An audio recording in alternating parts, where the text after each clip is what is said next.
Hi welcome to our HNT cooking channel. இன்றைக்கி சூப்பரான தட்டை தான் செய்ய போகிறோம். கிறிஸ்பியாகவும் இருக்கும், டேஸ்ட்டாகவும். கடையில் வாங்குகிற அதே டேஸ்ட்டு அப்படியே இருக்கும். மறக்காமல் ட்ரை பண்ணி பாருங்கள்.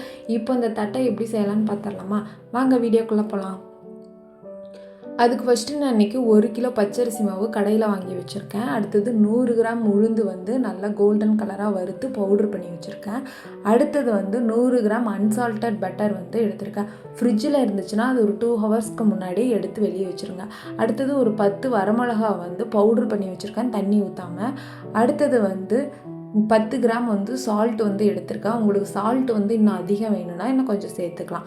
அடுத்தது கடலைப்பருப்பு நல்லா தண்ணியில் ஊற வச்சு எடுத்துக்கோங்க. ஒரு 5 ஹவர்ஸ் நல்லா ஊறணும். அது எப்படி ஊறிச்சுன்னு செக் பண்ணுறதுனா, நம்ம கையில் எடுத்து இப்படி நசுக்கணும். அப்போ தான் ஆயிலில் ஃப்ரை பண்ணும்போது ஈக்குவலாக ஃப்ரை ஆகும். அடுத்தது ஒரு 10 பல் பூண்டு நல்லா தோலோடு தட்டி எடுத்திருக்கேன். அடுத்தது பெருங்காயம் தூள் ஒரு 5 to 10 கிராம்ஸ். அடுத்தது சீரகம் ஒரு 5 கிராம்ஸ் சேர்த்து இதெல்லாம் மிக்ஸ் பண்ணி எடுத்துக்குவோம். தண்ணி கொஞ்சம் ஊற்றி நல்லா மிக்ஸ் பண்ணி எடுத்துக்கலாம். அதுக்கு ஃபஸ்ட்டு அகலமான பாத்திரத்தில் நம்ம எடுத்து வச்சுருக்க அரிசி மாவை கொட்டி கூடவே நம்ம எடுத்து வச்சுருக்க சீரகம் சேர்த்து நல்லா மிக்ஸ் பண்ணிக்கோங்க. நான் மிக்ஸ் பண்ணுற மாதிரியே நல்லா கையை வச்சு மிக்ஸ் பண்ணிக்கோங்க. அப்போ தான் எல்லா மாவுலேயும் அந்த சீரகம் மிக்ஸ் ஆகும். அடுத்தது பவுட்ரு பண்ணி வச்சுருக்க உளுந்தையும் சேர்த்து நல்லா மிக்ஸ் பண்ணி எடுத்துக்கோங்க. இது நல்லா மிக்ஸ் பண்ண பிற்பாடு உப்பு சேர்த்துக்கோங்க. உப்பு உங்கள் டேஸ்ட்டுக்கு ஏற்ற மாதிரி சேர்த்துக்கோங்க. இதையும் நல்லா கலந்து விட்டுக்கோங்க கையை வச்சு.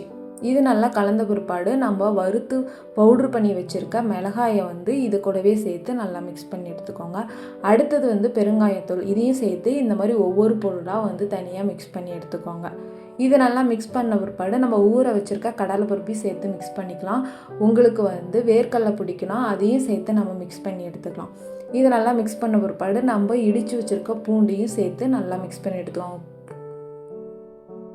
தோலோடு போட்டிங்கன்னா அதோட வாசம் சூப்பராக இருக்கும். இது நல்லா மிக்ஸ் பண்ண பிற்பாடு பட்டர் இது கடைசியாக தான் சேர்த்து நல்லா மிக்ஸ் பண்ணணும். எல்லா மாவுலையும் ஸ்ப்ரெட் ஆகிற மாதிரி நல்லா மிக்ஸ் பண்ணி எடுத்துக்கோங்க. மிக்ஸ் பண்ணி எடுத்து இப்படி கையில் பிடிச்சா இப்படி நிற்கணும். அப்படி இருந்தால் கரெக்டான பதம். அடுத்தது கொஞ்சம் தண்ணி ஊற்றி பிசைஞ்சு எடுத்துக்கோங்க. ஃபஸ்ட்டே ரொம்ப அதிகமாக தண்ணி ஊற்றிட்டிங்கன்னா அது மாதிரி குழகுழன்னு போயிடும். அதனால் கொஞ்சம் தண்ணி ஊற்றி நல்லா சப்பாத்தி மாவு பதத்துக்கு பிசைஞ்சு எடுத்துக்கோங்க. இந்த அளவு சாஃப்டாக இருக்கணும். கையில் இப்படி வச்சு எடுத்து பார்த்தா ஒட்டக்கூடாது. இது நல்லா பிசைஞ்ச பிற்பாடு உங்களுக்கு எந்த சைஸில் தட்டை வேணுமோ அந்த சைஸில் நல்லா உருண்டை பிடிச்சி எடுத்துக்கோங்க. இந்த மாதிரி எல்லாம் கொஞ்சமாக உருண்டை பிடிச்சி வச்சுக்கிட்டு ஒரு வாழை இலையை கட் பண்ணி அதில் ஆயில் தடவி நம்ம எடுத்து வச்சுருக்க உருண்டையை நல்லா தட்டி எடுத்துக்கலாம்.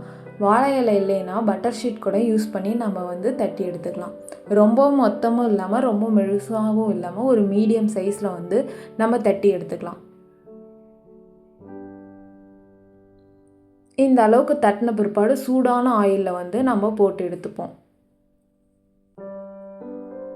இந்த மாதிரி சூடான ஆயிலில் ஒன்று ஒன்றா போட்டு எடுத்துக்கலாம். நம்ம ஆயிலில் போட்ட உடனே மேலே புஷ்ஷுன்னு மேலே வரும். அப்போனா நம்ம தட்டை சூப்பராக வந்திருக்குன்னு அர்த்தம்.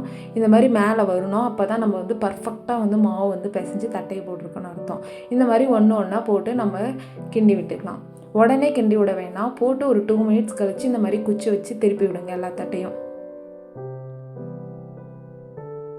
இந்த மாதிரி ஆயில் பபுள்ஸ் ஸ்டாப் ஆனிச்சுன்னா நம்மளுக்கு தட்டை ரெடி ஆகிடுச்சுன்னு அர்த்தம். இந்த மாதிரி எடுத்துக்கோங்க. உங்களுக்கு சின்ன சைஸ் வேணாலும் அந்த மாதிரி சின்ன சைஸுக்கு ஏற்ற மாதிரி நம்ம இது பண்ணிக்கலாம். இப்போ எடுத்து ஒரு பிளேட்டுக்கு மாற்றி வச்சு எடுத்து பார்த்தீங்கன்னா நம்ம சூப்பராக கிறிஸ்பியான தட்டை ரெடி ஆகிடும். மறக்காமல் நீங்களும் ட்ரை பண்ணி பாருங்கள். அப்படி நம்ம வீடியோ பிடிச்சிருந்துச்சுன்னா லைக் பண்ணுங்கள். நம்ம சேனலை சப்ஸ்கிரைப் பண்ணிக்கோங்க. மறக்காமல் பெல் ஐக்கனை கிளிக் பண்ணிக்கோங்க. பாய்.